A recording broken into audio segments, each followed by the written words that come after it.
Hello मेरे partners, कैसे हो? आज मैं आपके सामने बिजनेस का एक चैप्टर है कंज्यूमर प्रोटेक्शन के बारे में आपको बताऊंगा। ठीक है, कंज्यूमर प्रोटेक्शन आपको एक जानना जरूरी भी है, आपके राइट्स जानना भी जरूरी है, और आपकी रिस्पॉन्सिबिलिटी क्या है ये भी जानना आपके डेली लाइफ में भी इंपॉर्टेंट है। ठीक है, सबसे पहले देखो कंज्यूमर या कस्टमर। ठीक है, कंज्यूमर या कस्टमर, कस्टमर जो होता है, जो क्या होता है, कष्ट से पीड़ित होता है। ठीक है, इसका मतलब है कि जो कस्टमर है वो कौन होता है? देखो, जो बाई करता है, क्या बाई करेगा? Goods and services. ठीक है, गुड्स एंड सर्विसेज का क्या करता है? बाई करता है। ठीक है, जिसमें क्या हो, मनी इन्वॉल्व हो, और तो अपनी पर्सनल लाइफ के लिए या अपने डेली बेसिस के लिए यूज करने के लिए वो आइटम खरीदता है। ठीक है, कस्टमर का मतलब है जो कष्ट से पीड़ित हो, अगर उसको कोई भी कष्ट आए तो उसके लिए वो कहाँ जाएगा? कंज्यूमर प्रोटेक्शन में जाएगा। इसका मतलब है जो भी इस प्रोसेस में, जो भी कंज्यूमर ने जो खरीदा, इस प्रोसेस में अगर कुछ भी उसके उसके साथ फ्रॉड या चीटिंग की जाए तो उसके लिए बनाया गया है कंज्यूमर प्रोटेक्शन एक्ट। ठीक है, कंज्यूमर प्रोटेक्शन एक्ट क्या करता है? प्रोटेक्ट करता है किसको? कंज्यूमर्स के अधिकारों को, कि आपके जो राइट्स हैं और जो जो आपके साथ फ्रॉड किया जा रहा है उन सबको सेफ्टी या उन सबको मतलब सेव करने के लिए कंज्यूमर प्रोटेक्शन बनाया गया। ठीक है, कंज्यूमर प्रोटेक्शन का मतलब है, देखो वो बताएगा कि आपके राइट्स क्या हैं, ठीक है, और आपकी रिस्पॉन्सिबिलिटी क्या है। ठीक है, सबसे पहले जो कंज्यूमर प्रोटेक्शन एक्ट आया था, देखो कोबरा 1986 में आया था। ठीक है, 1986। और लेकिन अब कुछ चेंजेस आ गए हैं। देखो, आपको लर्न कैसे करना है कि पहले अगर 19 है तो 19 लिख देना है लास्ट में। इसका मतलब जो नया है वो कब आया है?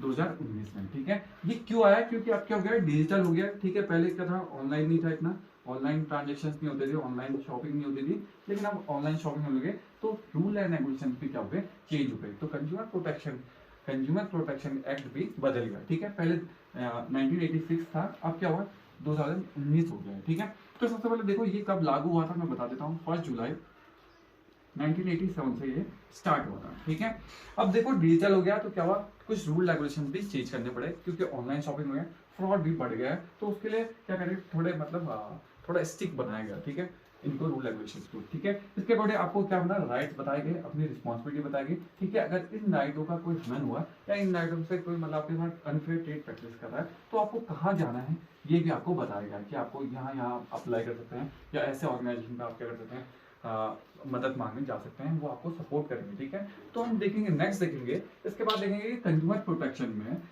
क्यों इंपॉर्टेंस है। ठीक है, कंज्यूमर प्रोटेक्शन हमारे लिए क्यों इंपॉर्टेंस है, किस किस के लिए, कंज्यूमर के लिए क्यों इंपॉर्टेंस है, ठीक है, और बिजनेसमैन के लिए क्यों इंपॉर्टेंस है, क्यों आया कंज्यूमर प्रोटेक्शन एक्ट, इन दोनों के लिए हम देखेंगे। ठीक है, नेक्स्ट इसके बाद मैं आपको बताऊंगा कि इंपॉर्टेंस क्यों है कंज्यूमर के लिए और बिजनेसमैन के लिए क्यों है। ठीक है, नेक्स्ट अब देखते हैं, देखो कंज्यूमर प्रोटेक्शन क्यों इंपॉर्टेंट है। ठीक है, कंज्यूमर के लिए क्यों इंपॉर्टेंट है और बिजनेस के लिए क्यों इंपॉर्टेंट है। देखो कंज्यूमर कंज्यूमर के लिए क्यों इंपॉर्टेंट है, तो कंज्यूमर को पहले क्या करा जाता था, इग्नोर करा जाता था। ठीक है, इग्नोर करना मतलब है उनको अपने अधिकार या उनके राइट्स पता नहीं थे। ठीक है, उनको अपनी इंफॉर्मेशन पता नहीं थी, उनको अपने राइट्स अधिकार नहीं पता था, उनको इग्नोर किया जाता था। ठीक है, नेक्स्ट है अनऑर्गेनाइज। इसका मतलब है कि कोई पहले ऑर्गेनाइजेशन भी नहीं थी कि कोई कंज्यूमर को प्रोटेक्ट करने के लिए कोई ऑर्गेनाइजेशन बनाई जाए। ठीक है, इसलिए देखो अनऑर्गेनाइज था, कोई ऑर्गेनाइज ढंग से, कोई सिस्टमैटिक ढंग से कोई था नहीं, तो क्या करते हैं, कंज्यूमर का क्या अनऑर्गेनाइज था।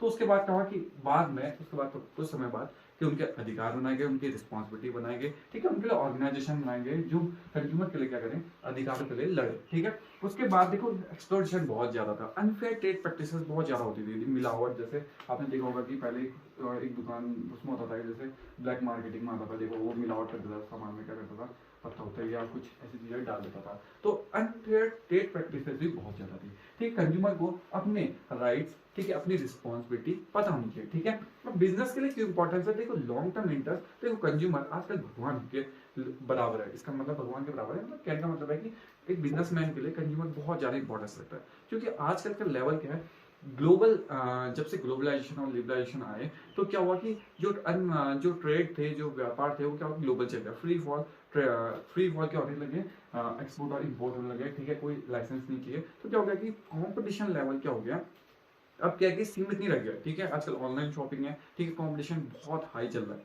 तो वो क्या चाहते हैं कि लगातार इंटरेस्ट बना रहे कंज्यूमर का हमारी कंपनी में। इसलिए क्या करेंगे कि वो प्रोटेक्ट करते हैं किसे, कंज्यूमर्स को, ठीक है। वो अपने एक भी कस्टमर को कहीं और जाने के लिए मतलब वो नहीं जाने देते, ठीक है। उनका बहुत ज्यादा ख्याल रखते हैं, ठीक है। उसके बाद क्या है, सोशल रिस्पॉन्सिबिलिटी भी है कि आपका एक सोशल रिस्पॉन्सिबिलिटी है कि आप अपने जो बिजनेस की एक सोशल रिस्पॉन्सिबिलिटी है कि जो अपना समाज है, जो अपना इन्वायरमेंट है, उसको क्या करते हैं, प्रोटेक्ट करें, ठीक है। इसका मतलब है जो कंज्यूमर्स हैं उनको क्या करें, उनका जो सोशल रिस्पॉन्सिबिलिटी है, जैसे सपोज करो कि उनके साथ कोई फ्रॉड ना हो या अनफेयर ट्रेड प्रैक्टिसेस ना हो, ठीक है। मॉरल, पहले जो मॉरल और एथिक थे वो ज्यादा इतने ज्यादा जो पुराने समय के ट्रेडिशनल बिजनेसमैन थे उन ज्यादा बहुत ज्यादा मतलब उनके लिए इंपॉर्टेंस थे। लेकिन आज के लिए जो आज के डेली जो आज का मॉडर्न एरा है, इस पे क्या है कि मॉरल्स और जो एथिक्स है वो बहुत ज्यादा इंपॉर्टेंट रोल प्ले करते हैं बिजनेस के लिए, ठीक है। नेक्स्ट है गवर्नमेंट का इंटरवेंशन। इसका मतलब कोई भी बिजनेसमैन नहीं चाहता कि बार बार गवर्नमेंट उसमें क्या करे, बार बार मतलब गवर्नमेंट आते जाए, मतलब गवर्नमेंट मतलब सरकार बार बार उसमें मतलब जो पुलिस वगैरह है या गवर्नमेंट का बार बार उसमें क्या हो, इंटरफेरेंस हो, ये नहीं चाहती। क्योंकि उससे क्या होता है कि उसकी इमेज क्या होती है, डाउन होती है। और मैंने आपको बताया कि कंज्यूमर बहुत ज्यादा मतलब जो बिजनेस है, जो बिजनेसमैन है वो नहीं चाहते, जो ओनर्स है वो नहीं चाहते कि हमारे यहाँ से कंज्यूमर कहीं दूसरे बिजनेस में है। क्योंकि सभी लोग अपनी अपनी क्या देने लगे हैं, सर्विसेज बहुत ज्यादा स्ट्रॉन्ग रखने लगे हैं, ठीक है। वो कंज्यूमर को क्या करते हैं, बहुत ज्यादा प्रोटेक्शन देते हैं कि अगर आपको टूट फूट गया तो अब हमारे पास आए, हम एकदम ही आपको रिप्लेस कर देंगे। क्योंकि वो जानते हैं कि कंज्यूमर ही आज के लेवल में सबसे ज्यादा किंग है, ठीक है। मार्केट का किंग कंज्यूमर है, क्योंकि जिसके बाद जितनी ज्यादा कंज्यूमर उतना ज्यादा उसका प्रॉफिट, ठीक है। तो इसीलिए इंपॉर्टेंस बिजनेस के लिए भी कंज्यूमर प्रोटेक्शन जो एक्ट बना वो कंज्यूमर बिजनेसमैन के लिए भी बहुत ज्यादा इंपॉर्टेंट है, ठीक है। वो जानता है कि कंज्यूमर उसके लिए कितनी ज्यादा इंपॉर्टेंस रखता है, ठीक है। तो इसीलिए राइट्स और अपनी रिस्पॉन्सिबिलिटीज जानना बहुत ज्यादा जरूरी है, ठीक है। अब हम देखेंगे कंज्यूमर के राइट्स क्या है और उसके बाद देखेंगे कंज्यूमर की रिस्पॉन्सिबिलिटी क्या है, और फिर देखेंगे कि कंज्यूमर प्रोटेक्शन कोबरा जो 1986 था उसमें और 2019 के एक्ट में क्या क्या चेंजेस आए, ठीक है, वो भी हम थोड़ा बहुत देखेंगे, ठीक है। तो आप देखते हैं कि कंज्यूमर्स के राइट क्या है, ठीक है। मैंने इसके लिए एक ट्रिक बनाई है छोटी सी, उसको भी देखते हैं। अब नेक्स्ट देखते हैं, ठीक है, कंज्यूमर प्रोटेक्शन के बाद अब देखते हैं राइट्स, कुछ उनके अधिकार देखते हैं। मैंने इसके लिए एक छोटी सी ट्रिक बनाई है, देखो उसके राइट्स क्या है, कंज्यूमर के राइट्स क्या है, इसके लिए छोटी सी ट्रिक बनाई है। देखो ECH सर, आपसे पूछेगा कंज्यूमर कहाँ गया तो आप बोलोगे ECH सर। ECH का मतलब हॉस्पिटल है मेरे यहाँ पे ECH, ठीक है। तो आपसे पूछेगा कहाँ जाके तो आप बोलोगे ECH सर। तो E का मतलब देखो, E का मतलब है एजुकेशन, E का मतलब है क्या, एजुकेशन, ठीक है। C का मतलब क्या है, चॉइस। H का मतलब क्या है, हर्ट।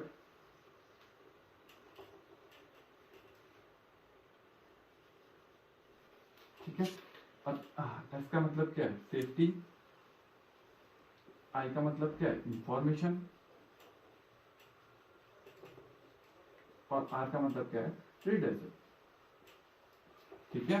तो सबसे पहले देखें E का मतलब क्या है, E का मतलब है एजुकेशन। एजुकेशन का मतलब पता है, इसका मतलब होता है कि कंज्यूमर को अपना अधिकार, राइट होना चाहिए, कंज्यूमर को अपने किसके बारे में पता होना चाहिए, कंज्यूमर एजुकेशन होनी चाहिए, कंज्यूमर को एजुकेशन होनी चाहिए किसका, कंज्यूमर प्रोटेक्शन एक्ट के बारे में। तो प्रोटेक्शन एक्ट के बारे में, प्रोटेक्शन उनके कंज्यूमर के राइट्स क्या है, उसकी रिस्पॉन्सिबिलिटी क्या है, ये उसको पता होनी चाहिए कि उसकी रिस्पॉन्सिबिलिटी क्या है, उसके अधिकार क्या है और उसकी क्या क्या रिस्पॉन्सिबिलिटी है, ये उसके अकॉर्डिंग पता होना चाहिए। कि आपके पास सपोज करते कोई जो एजुकेशन होनी चाहिए कि अचानक से आपका फ्रॉड होगा तो आपको कहाँ अपील करनी है, ठीक है, आपको कहाँ फाइल करनी है, ये सारी चीजें उसको राइट्स और रिस्पॉन्सिबिलिटी पता होनी चाहिए। रिस्पॉन्सिबिलिटी और क्या पता होनी चाहिए, राइट्स और रिस्पॉन्सिबिलिटी की एजुकेशन होना जरूरी है, ठीक है। तो कोई भी आपके साथ फ्रॉड नहीं कर सकता अगर आपको कंज्यूमर प्रोटेक्शन एक्ट की इंफॉर्मेशन या एजुकेशन हो, ठीक है। दूसरा है चॉइस। चॉइस का मतलब है कि कंज्यूमर को क्या सेलर क्या दे सकता है, एक आइडिया दे सकता है, सजेशन दे सकता है, लेकिन चॉइस उसको जो प्रोडक्ट लेना है वो किसका है, वो अपने अकॉर्डिंग ही लेगा, ठीक है। अपने सजेशन से, अपने दिमाग के अपने अकॉर्डिंग लेगा, वो किसी के ऊपर फोर्सिंग, कोई उसे फोर्स नहीं कर सकता कि आप नहीं यही वाली चॉइस लो, ऐसा नहीं कि यही प्रोडक्ट लो, ऐसा कोई उसको फोर्स नहीं कर सकता। इसका मतलब है कि राइट टू चॉइस का मतलब है कि उसको क्या है कि अपने अपने मतलब अपने अकॉर्डिंग लेना है, जो उसको अच्छा लगे, जो उसको सेटिस्फेक्शन देगा, तो उसके अकॉर्डिंग वो क्या लेगा, प्रोडक्ट लेना चाहिए, ठीक है। नेक्स्ट है हर्ट। हर्ट का मतलब है कि जब सपोज करो उसने कोई प्रोडक्ट लिया, प्रोडक्ट के बाद अचानक में उस पर कोई प्रॉब्लम आती है, तो प्रॉब्लम को सॉल्यूशन या कंप्लेन, जो कंप्लेन ऑफिस होना चाहिए, कंप्लेन सेल होना चाहिए, वो होना चाहिए। इसका मतलब है कि अचानक में कोई भी प्रॉब्लम आ रही है तो उसको सुना जाएगा। इसका इसका मतलब है कि उसको क्या करेगा, सुना जाएगा, उसकी प्रॉब्लम को सुना जाएगा, उसकी प्रॉब्लम को सॉल्व करने की मतलब उसको सॉल्व करा जाएगा या रिजॉल्व करा जाएगा या रिमूव करा जाएगा, ठीक है। तो इसका मतलब है, हर्ट का मतलब है कि वो क्या करेगा कि उसकी मतलब जो जो उसके प्रॉब्लम्स आ रही है उनको सुनाएगा, मतलब सुनेंगे, ठीक है। जो सेलर होगा जिसने बेचा हुआ है या जो प्रोड्यूसर होगा वो क्या करेगा, उनकी कंप्लेन को करेगा, सुनेगा। अचानक में नहीं सुनेगा तो इसके बाद कौन सा स्टेप यहाँ आ जाएगा, रिडर्सल। रिडर्सल फिर देखेंगे। सबसे पहले सेफ्टी देखेंगे। सेफ्टी का मतलब है कि क्या होना चाहिए, जो प्रोडक्ट है वो क्या होना चाहिए, सेफ होना चाहिए, ठीक है।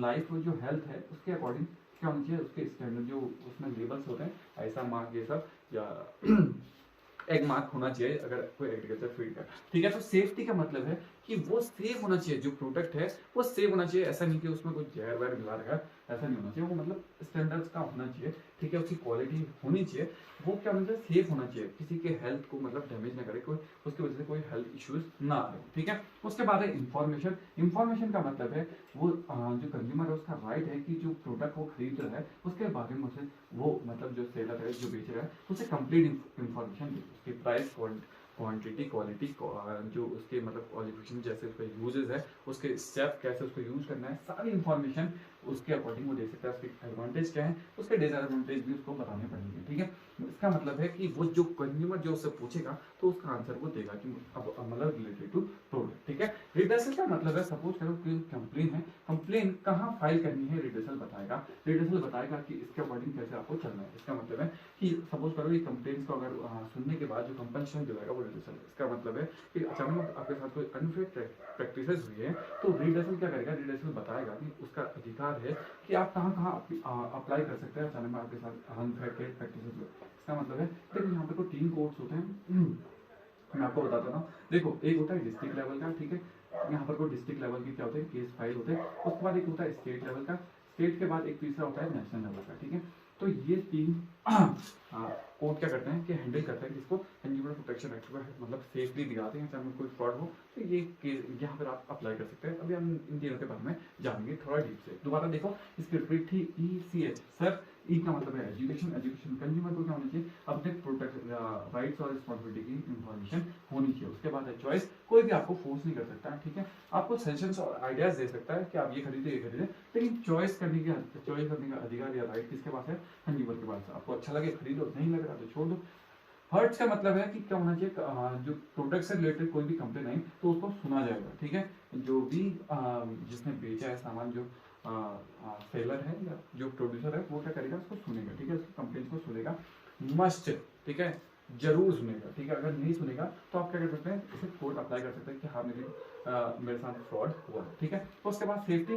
सेफ्टी जो भी हेल्थ और जो लाइफ होती है और जिंदगी और जो हेल्थ इश्यूज है वो नहीं आने चाहिए किसी प्रोडक्ट के अकॉर्डिंग, ठीक है। जैसे सपोज करो प्रोडक्ट क्या होना चाहिए, सेफ होना चाहिए, ठीक है। उसके बाद इंफॉर्मेशन। कंज्यूमर जो भी आपसे पूछेगा तो उसका क्या होगा, पूरे उसके क्वेश्चंस के आंसर दिए जाएंगे रिलेटेड टू प्रोडक्ट की, कैसे यूज करना है, क्या करना है, इसकी क्वालिटी क्या है, इसके स्टैंडर्ड क्या है, इसका ब्रांड क्या है, सारी इंफॉर्मेशन देगा कौन, जो बेच रहा होगा, ठीक है। उसके बाद है रिडर्सल। अचानक में आपको कोई भी कंप्लेन आई, उसको कोई देख नहीं रहा है तो उसके लिए देखने के लिए रिडर्सल बनाए गए हैं, ठीक है। रिडर्सल का मतलब है कि आपको कॉम्पेंसेशन दिलाया जाएगा। अचानक में आपके साथ अनफेयर ट्रेड प्रैक्टिस हुई है तो आपको क्या है, रिडर्सल दिलाया जाएगा, ठीक है। तो ये थे राइट्स। अब देखेंगे कुछ रिस्पॉन्सिबिलिटीज। उससे पहले देख लेते हैं डिस्ट्रिक्ट लेवल में कौन से कोर्ट आते हैं, स्टेट लेवल पे कौन से आते हैं और नेशनल लेवल पे कौन से केसेस आते हैं और इसको कैसे कैसे हैंडल करते हैं, ठीक है। इनके बारे में देखते हैं।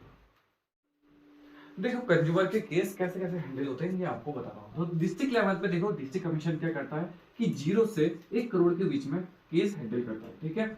और इनके केस को कौन देखेगा, डिस्ट्रिक्ट कमीशन देखेगा, ठीक है। ये देखेगा कि 0 से 1 करोड़ के बीच में अचानक में समझ करो प्रोडक्ट है या कोई भी फ्रॉड हुआ है, कोई ऐसे प्रोडक्ट के बारे में कुछ भी है तो 0 से 1 करोड़ के बीच में सारे केस अप्लाई कहाँ होंगे, डिस्ट्रिक्ट लेवल पे, ठीक है। डिस्ट्रिक्ट लेवल पे ये वाले केस देखे जाएंगे, ठीक है। अचानक में आपको कोई डिसीजन आपको अनफेयर लग रहा है या कोई आप चाहते हो कि नहीं मैं संतुष्ट नहीं हूँ तो वो क्या करेगा कि स्टेट लेवल पे क्या करेगा, उस केस को फाइल करेगा। इसका मतलब है कि सब एक चीज देख लो, 1 करोड़ से 10 करोड़ के बीच में किसमें होता है ये, 1 से 10 करोड़ के बीच में कौन देखेगा, ये स्टेट लेवल देखते हैं कि 1 करोड़ से अगर 1 करोड़ से ऊपर और 10 करोड़ के बीच में जो भी अगर प्रोडक्ट की मतलब जो केस फाइल करने हैं वो इसमें होंगे, लेकिन जो केस यहाँ से आएंगे वो केस भी इसमें हैंडल होंगे, ठीक है। इसका मतलब है कि अचानक आप संतुष्ट नहीं हो तो 45 डेज के अंदर आपको किसमें अप्लाई करना पड़ेगा, किस में अप्लाई करेंगे, स्टेट लेवल पे, ठीक है। और ये कौन सा केस देखेगा, दूसरा कौन सा, एक केस तो वो देखेगा जो पुरानी केस है डिस्ट्रिक्ट लेवल से जो आए हैं, ठीक है। दूसरे कौन से देखेगा कि 1 करोड़ से 10 करोड़ के बीच में देखेगा, और 10 करोड़ से ऊपर वाले केस कौन देखेगा, नेशनल कमीशन देखेगा, ठीक है। अपर होंगे ये, आप जो उससे ऊपर होंगे वो देखेगा, और जो यहाँ से आए होंगे जो स्टेट लेवल में भी संतुष्ट नहीं होंगे वो केस तब जाके नेशनल कमीशन देखेगा।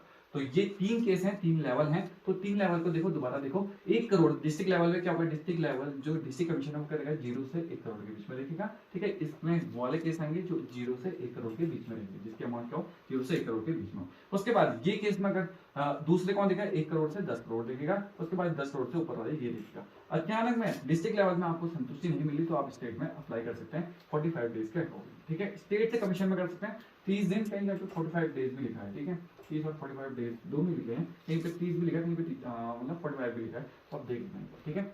तो 30 और 45 डेज के अकॉर्डिंग दोनों लिखा है, दोनों लिखा मैं अगर आपको किसको बताया तो बता देना, 30 और कहीं पे 45 भी लिखा है। तो स्टेट से नेशनल में कितना लिखा है, हाँ वैसे तो 45 डेज है स्टेट, ये तो मुझे श्योर है। अब इसमें कभी कहीं पे 30 लिखा है, कहीं पे 45 लिखा है, तो स्टेट से नेशनल में अप्लाई करना पड़ेगा कितने दिन, 30 या 45 डेज के बीच में, ठीक है। इन दोनों में से एक है, देख लेना एक बार, ठीक है। कमेंट बॉक्स में कमेंट मारना जिसको आता है, ठीक है। तो ये देखो नेशनल कमीशन, ठीक है, ये क्या देगा 10 करोड़ से ऊपर देगा। तो ये लेवल बनाए गए हैं केस के अकॉर्डिंग, ठीक है, उनके प्रोडक्ट के अकॉर्डिंग की कितने अमाउंट के अकॉर्डिंग क्या है ये केस यहाँ अप्लाई कर सकते हो, ठीक है। इसमें क्या होता है, 1% होता है और 2 क्या होता है उसके मेंबर्स होते हैं, ठीक है। इसमें 1% क्या होता है और एक मेंबर होता है। इसमें एक लड़की होना, एक वुमेन होना कंपलसरी है, ठीक है। इसमें एक महिला जज भी बैठी होती है, ठीक है। तो ये लेवल्स है। अब हम देखते हैं कुछ रिस्पॉन्सिबिलिटी, ठीक है, उसके अकॉर्डिंग देखते हैं कि कंज्यूमर की रिस्पॉन्सिबिलिटी क्या है। अब नेक्स्ट देखते हैं कुछ रिस्पॉन्सिबिलिटी, ठीक है। रिस्पॉन्सिबिलिटी कंज्यूमर की रिस्पॉन्सिबिलिटी क्या है, ठीक है। कंज्यूमर को अपनी रिस्पॉन्सिबिलिटीज ध्यान रखनी चाहिए, ठीक है। तो सबसे पहले देखो बी अवेयर, देखो कोई भी वो अवेयर होना चाहिए अपनी, उसके पास क्या होना चाहिए, अपने राइट्स अधिकार को, उसको अपने अधिकार पता होनी चाहिए, ठीक है। बी अवेयर होना चाहिए, खाली खाली किसी पे भरोसा नहीं करना, ठीक है। पहले उसके बारे में जान लो। देखो लोग क्या करते हैं, एडवर्टाइजमेंट करते हैं, खाली खाली बेफालतू के एडवर्टाइजमेंट दे देते हैं, ठीक है। तो आपको अपने बारे, अपना सूझबूझ दिमाग की बत्ती भी जलानी है, ठीक है, कि बस जो बोला वो उसमें विश्वास नहीं मानना, पहले उसको देख लेना है, सोच समझ के एक्शन लेना है, ठीक है। कैश मेमो, देखो अगर कोई भी चीज आप खरीदोगे तो आपको उसका क्या लेना है, बिल लेना है, ताकि आप कल के दिन कहीं पे कंप्लेन करो तो आप एविडेंस के फॉर्म में उसे दे सकते हो। तब बोलते हैं कि बिल लेना जरूरी है, ठीक है। स्टैंडर्ड गुड्स होना चाहिए, इसका मतलब है कि उससे कोई हेल्थ इश्यूज या कोई भी आपके जो हेल्थ प्रॉब्लम है वो नहीं आनी चाहिए, उसकी क्वालिटी में कोई डिक्रीज नहीं होनी चाहिए, उसकी क्वालिटी या क्वांटिटी जो भी उसमें लिखा गया है वो क्या होना चाहिए, स्टैंडर्ड होना चाहिए। उसके बाद नेक्स्ट देखो फॉलो इंस्ट्रक्शंस, इसका मतलब है सपोज करो जो प्रोडक्ट है वो सपोज करो एग्जांपल लो कि अगर आप खुले में रखोगे तो प्रोडक्ट खराब हो जाएगा, तो इसका मतलब उसके इंस्ट्रक्शंस भी पढ़ना आपको जरूरी है, ठीक है। उसके बाद जैसे उसकी मैन्युफैक्चरिंग डेट या जो उसकी एमआरपी है, जो डेट्स हैं उनको भी क्या करना है, एक्सपायरी डेट उनको भी ध्यान से देखना है। उसके बाद रीड लेबल्स, इसका मतलब है सपोज ISI मार्क या सपोज करो एग्रीकल्चर फीड का कोई है तो उसके क्या करो कि एग मार्क होना जरूरी है, ठीक है। तो ऐसा मार्क जो वैलिड है, जो संस्थान जो चेकअप होते हैं उनको भी देख लो कि हाँ ये वैलिड है या नहीं है। बी ऑनेस्ट होना चाहिए, जैसे भी जो भी आपकी जो कंप्लेंट्स हैं वो ऑनेस्ट होने। सपोज करो कई मोबाइल से क्या होता है कि वो डैमेज, सपोज करो उनके सॉफ्टवेयर प्रॉब्लम नहीं है, सपोज करो वाटर प्रॉब्लम आ गई, सपोज करो पानी के अंदर है, तो बी ऑनेस्ट होना चाहिए, जिस कारण जो उसका कॉज है वो क्या होना है, एक्चुअल होना चाहिए कि ऐसा था, ये नहीं कि आपने उसको चेंज कर दिया। कस्टमर की भी बी ऑनेस्ट, मतलब सच्चाई बोलनी चाहिए उसमें, ठीक है, कि इसकी वजह से ऐसा प्रॉब्लम आ गई, ठीक है। कंप्लेंट अगर छोटी भी कोई आपके साथ फ्रॉड करता है तो आपको डिस्ट्रिक्ट कोर्ट्स या स्टेट कोर्ट्स या जो भी नेशनल कमीशन है उनके फाइल पर अपनी कंप्लेंट को लिखना चाहिए, छुपाना नहीं चाहिए, ठीक है, डरना नहीं किसी से, ठीक है। आपके कोई भी फ्रॉड हो तो आपको क्या करना चाहिए, उसकी कंप्लेंट करनी चाहिए, ठीक है। और रिस्पेक्ट इन्वायरमेंट, आपको पूरा यहाँ वहाँ नहीं करना है, रिस्पॉन्सिबिलिटी है कंज्यूमर की, ठीक है। कोई प्रोडक्ट यूज करोगे तो उसे यहाँ वहाँ थ्रो नहीं करना, पॉल्यूशन या इन्वायरमेंट का भी क्या करना भी मतलब ध्यान रखना है, ठीक है। तो ये कुछ रिस्पॉन्सिबिलिटीज हैं किसकी, कंज्यूमर्स की, ठीक है। कुछ एनजीओ खुले हैं, ठीक है, मैं अब एनजीओ के बारे में बताऊंगा और कुछ एनजीओ और कुछ लेवल्स बताता हूँ कि कैसे क्या क्या है, ठीक है। और कुछ क्वेश्चंस आपको दूंगा, उसके आंसर आप तो करोगे, ठीक है। अब लास्ट देखते हैं, ठीक है, लास्ट है इस क्वेश्चन का रूल ऑफ एनजीओ, ठीक है। कुछ ऐसे एनजीओ और कुछ ऐसे ऑर्गेनाइजेशन जो क्या करते हैं, कंज्यूमर प्रोटेक्शन की हेल्प करते हैं, ठीक है। वो क्या करते हैं, उनके रूल्स देखते हैं। सबसे पहले देखो वो एजुकेशन करते हैं, एजुकेट करते हैं कि आपके ये राइट्स हैं और आपकी ये रिस्पॉन्सिबिलिटी है, वो उनको बताते हैं कि कंज्यूमर मतलब आपको बताएंगे कि आपकी रिस्पॉन्सिबिलिटीज ये हैं, ठीक है, आपके राइट्स हैं, आपको ये चीजें ध्यान में रखनी है। उसके बाद नेक्स्ट क्या करेंगे कि वो क्या करते हैं, उनको ट्रेनिंग देते हैं। ट्रेनिंग का मतलब उनको बताएंगे कि आप ऐसे मतलब इनको हैंडल करते हैं, ठीक है, ऐसे फ्रॉड्स आएंगे तो आपको ऐसे हैंडल करना है, ठीक है, ऐसे फ्रॉड्स आएंगे तो उनको ऐसे हैंडल, उनको इंक्रेज करते हैं कि किसमें कंप्लेन करो, ठीक है, अपने राइट्स को जानो, ठीक है, वो रूरल एरियाज पे जाते हैं और काम करते हैं कि जहां पर वो एजुकेट करते हैं लोगों को, ठीक है, इंक्रेज करते हैं कि आओ इन पॉलिसीज को जानो, ठीक है, अपने राइट्स को जानो, अपने रिस्पॉन्सिबिलिटी को जानो, ठीक है, वो हेल्प करते हैं किसकी, गवर्नमेंट एजेंसीज की। गवर्नमेंट एजेंसी को वो बताते हैं कि सपोज करो जो अनडेवलप्ड एरियाज हैं वहाँ पे वो डेवलप करते हैं कि उनको इन्फॉर्मेशन देते हैं कि आपके साथ अगर ब्लैक मार्केटिंग या कुछ ऐसी प्रॉब्लम्स आ रही हैं या प्रोडक्ट से रिलेटेड कोई भी प्रॉब्लम्स आ रही हैं तो वो इनको रिजॉल्व करने में हेल्प करते हैं। उनको मोटिवेट करते हैं कि आप आइए, ठीक है, आगे बढ़े, ठीक है, हमारे साथ चले, ठीक है। इसका मतलब है कि वो कंज्यूमर को कहता है प्रोटेक्ट करते हैं कि आप हमारे साथ आए और लड़े। सपोज करो कुछ आपको कोई प्रॉब्लम आ रही है तो आप फेस करना सीखें, ठीक है, अपनी प्रॉब्लम्स का सॉल्यूशन ढूंढें, ठीक है, ये नहीं कि आप चुपचाप बैठे रहें। तो एनजीओ क्या करते हैं, उनको एजुकेट करते हैं, ठीक है, ट्रेनिंग देते हैं, इंक्रेज करते हैं, कंप्लेन करते हैं, अगर प्रॉब्लम आती है तो उनको बताते हैं कि आप क्या कर सकते हैं, 3 जगह पे जा सकते हैं, डिस्ट्रिक्ट, स्टेट्स और नेशन में जा सकते हैं। उसके बाद देखो हेल्प करते हैं गवर्नमेंट एजेंसीज, मोटिवेट करते हैं कि आप ऐसे ऐसे मोटिवेट हो सकते हैं, ऐसे ऐसे आप जाइए, ठीक है, आपको प्रोटेक्ट होना है, ठीक है। आप 2019 के अकॉर्डिंग जो प्रोटेक्शन एक्ट बना है उसके अकॉर्डिंग आप क्या कर सकते हैं, केस फाइल कर सकते हैं, ठीक है, आपको सब कुछ कंपनसेशन सब कुछ मिलेगा, ठीक है। उसके बाद मैंने 2 क्वेश्चन आपके लिए रखे हैं, कमेंट बॉक्स में कमेंट करें ये कौन सा मार्क है और ये कौन सा मार्क है, ठीक है, देखते हैं कौन इसका सही आंसर देगा। आई होप आपको ये वीडियो पसंद आएगी, ठीक है, आपको पसंद है तो लाइक करें, सब्सक्राइब करें और इन दोनों के आंसर जरूर दें, ठीक है। वैसे मैंने डायग्राम ठीक ही बनाया है, ठीक है, तो थैंक यू।